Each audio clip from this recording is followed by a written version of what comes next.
Fala, galerinha! Na aula de hoje a gente vai dar continuidade ao estudo dos gases, tá? Vamos falar um pouquinho sobre mistura dos gases, densidade, fração molar, pressão parcial, volume parcial, velocidade de efusão e difusão de um gás. Bora lá? Então, olha só, mistura dos gases. Muitos sistemas gasosos são formados por diversos tipos de gases e essas misturas funcionam como se fosse um único gás. Então, aqui, ó, pressão vezes o volume dividido pela temperatura vai ser igual. Vou pegar os dados do gás A. Pressão A vezes volume A dividido pela temperatura de A, mais, agora os dados do gás B. Pressão B vezes o volume de V dividido pela temperatura de B, mais gás C, pressão C vezes o volume de C, temperatura de C. Gente, se tiver 50 gases aqui, você vai botar a somatória desses 50, tá? Ou também, se eu não fornecer pressão, volume e temperatura de cada um, eu posso e fornecer apenas o número de mols de cada gás, eu posso calcular pela essa equação aqui, ó.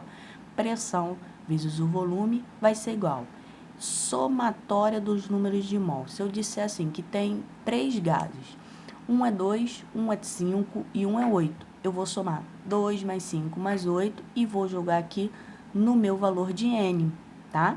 Vezes a constante, vezes a sua temperatura. A fração molar é a relação entre a quantidade de um gás e a quantidade do gás total da mistura. Então, qual seria a fração molar do gás A? O que a gente vai fazer? XA é igual a seu número de mols dividido pelo número de mols total, mais a sua pressão dividido pela pressão total, mais volume desse gás dividido pelo volume total dessa mistura. Valeu? A pressão parcial de um gás é assim, gente, quando um gás sozinho ocupa o volume da mistura, na temperatura dessa mistura, exerce uma pressão menor que a pressão total da mistura. Esta pressão é chamada de pressão parcial desse gás.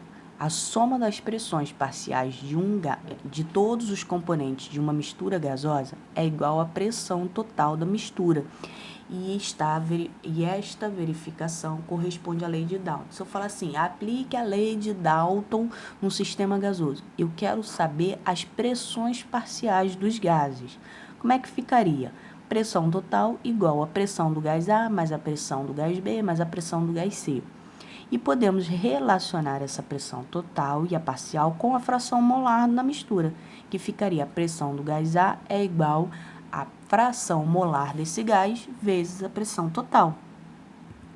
O volume parcial de um gás é o volume que um dos componentes da mistura deve ocupar na mesma temperatura dessa mistura para exercer a pressão da mistura gasosa. Verifica-se que a soma dos volumes parciais de todos os componentes da mistura gasosa é igual à mistura total.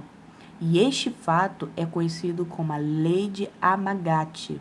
Então, se eu falar, aplique a lei de Amagati numa mistura gasosa, ele quer saber os volumes parciais desses gases. Então, como é que a gente calcularia? V total é igual a VA mais VB mais VC. Também a gente pode relacionar com a sua fração, que ficaria volume A é igual a XA vezes V. Então, vezes o V total. A densidade absoluta, ela é assim. A densidade absoluta de um gás é o coeficiente entre a massa molar e o volume desse gás, medidos em certas temperaturas e pressão. Então, como é que a gente calcularia a densidade? Pressão vezes a massa molar dividido pela constante vezes a temperatura. Se eu estiver falando que esse gás estiver na CNTP, como é que a gente já calcula essa densidade absoluta? Massa molar dividido por 22,4 litros. Beleza? A densidade relativa ela é obtida quando comparamos as densidades de dois gases. Isto é, quando dividimos as densidades dos gases nas mesmas condições de temperatura e pressão. Então, a relação de densidade do gás A, B, será igual à massa molar do gás A dividido pela massa molar do gás B.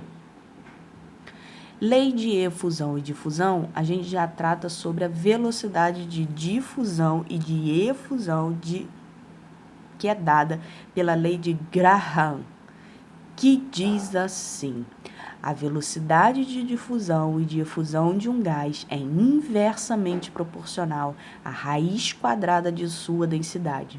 Gente, como é que a gente calcula a densidade? Não é massa de um dividido pela massa do outro? Então, olha só, a velocidade do gás A dividido pela velocidade do gás B é igual a raiz quadrada, e aí eu pego a densidade e inverto, porque ele diz que é inversamente proporcional. Então, massa molecular do gás B dividido pela massa molecular do gás A. Então, galerinha, bons estudos e fiquem com Deus.